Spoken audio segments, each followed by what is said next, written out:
Hello friends, welcome back again in e notes. तो unit 2 हम देख रहे थे मशीन डिज़ाइन 1 का, जिसका नाम है मैकेनिकल इंजीनियरिंग डिज़ाइन। पार्ट 3 में हम देखेंगे effect of loading on endurance limit और लोड फैक्टर।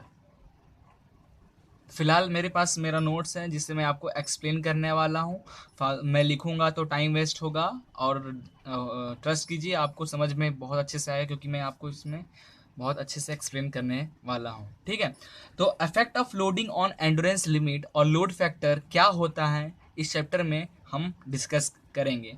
ठीक है, द एंड्योरेंस लिमिट सिग्मा ई से जिसे हम डिनोट करते हैं, the endurance limit sigma e of a material as determined by the rotating beam method in the reverse bending load। हमने इससे पहले एक रोटेटिंग बीम मेथड से पढ़ा था, जिसमें हमने देखा था रिवर्स बेंडिंग लोड क्या होता, कंप्रेसिबल लोड क्या होता, फ्लक्चुएटिंग लोड क्या होता, ये सब हम देखे थे। There are many machine member which are subjected to a load other than reversed bending। But हमने जो उसमें डिस्कस किया था रिवर्स बेंडिंग, फ्लैक्चुएटिंग बेंडिंग, ये सब। बट इससे काफ़ी ज़्यादा टाइप का लोड और बेंडिंग एक्ट होता है हमारे ऑब्जेक्ट पे। जो हम प्रोडक्ट बना रहे हैं उस पर सिर्फ रिवर्स बेंडिंग ही नहीं, रिवर्स बेंडिंग के अलावा, फ्लैक्चुएटिंग बेंडिंग के अलावा भी बहुत टाइप का बेंडिंग और इस बेंडिंग स्ट्रेस एक्ट होता है, और स्ट्रेसेस एक्ट होता है हमारे ऑब्जेक्ट पे। तो कौन कौन सा एक्ट होता है, फॉर एग्जांपल जैसे हम इसमें देखें, लेट के बी, के ए और के एस, ये तीन हमारे पास फैक्टर्स हैं। ठीक है, ये तीनों फैक्टर को हम बोलते हैं लोड फैक्टर। के ए, के बी और के एस, ये तीन टाइप का लोड फैक्टर हमारे बॉडी पे, हमारे ऑब्जेक्ट पे एक्ट करता है। ठीक है, के बी क्या हमें बताता है, K B is the load concentration factor for the reversed bending और rotating bending load. It's value is taken as unity. अगर क्वेश्चन में आपका के बी की वैल्यू दी हुई है तो ठीक है, अदरवाइज इसका वैल्यू आप 1 लेके क्वेश्चन को सॉल्व कर सकते हो। क्या है K B? Load concentration factor for the reverse bending. ठीक है, के ए, के ए क्या है यहाँ पे, ये एक तरह का लोड फैक्टर है। और कौन सा लोड फैक्टर है के ए? यहाँ ए का टर्म आ रहा है तो ध्यान देना, load concentration factor for the reversed axial load, A for axial load.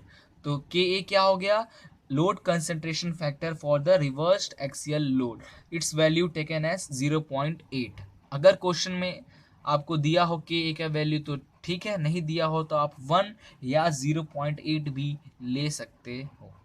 ठीक है, के एस, के एस क्या है, load concentration factor for the reverse torsional और शियर फोर्स। रिवर्स टॉर्सनल बोलो या शियर फोर्स लोड बोलते हैं के एस को।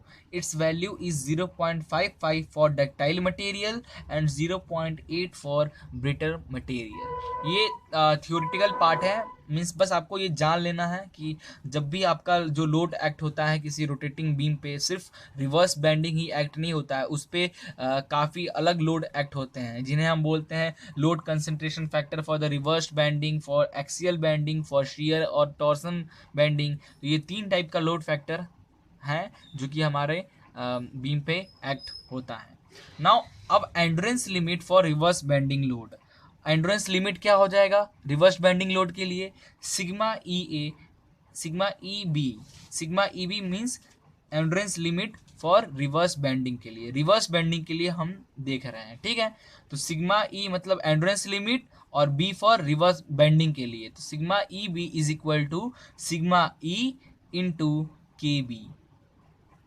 ठीक है, सिग्मा ई तो वैसे ही है। अब बेंडिंग लोड के लिए बात कर रहे हैं, एंड्योरेंस लिमिट क्या हो जाएगा जब लोड फैक्टर ऐड होगा, तो K B which is equal to K B को आप 1 ले लीजिए क्योंकि ले सकते हैं, तो सिग्मा ई बी कितना हो जाएगा, सिग्मा ई।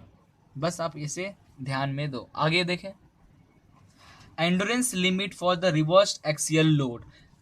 रिवर्स एक्सियल लोड के लिए एंड्योरेंस लिमिट आपका क्या होगा, तो आप उसके लिए क्या बताओगे, sigma E A. Sigma E endurance limit और ए आपने लगा दिया साथ में, means endurance limit for reverse axial load किसके इक्वल होता है, सिग्मा ई इंटू के ए। के ए क्या है, load concentration factor for reversed axial load. Now endurance limit for reverse torsional और शियर लोड के लिए क्या हो जाएगा, टाउ, टाउ से डिनोट करेंगे, एंड्योरेंस लिमिट टाउ ई, ठीक है, टाउ ई से हम डिनोट करेंगे, which is equal to sigma E into K S. K S क्या है आपका, load concentration factor for reverse torsional और शियर लोड, ठीक है। नाउ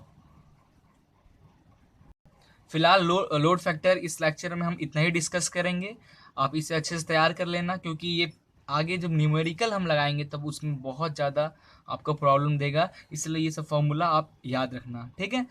तो thank you for watching this video, please like and share it.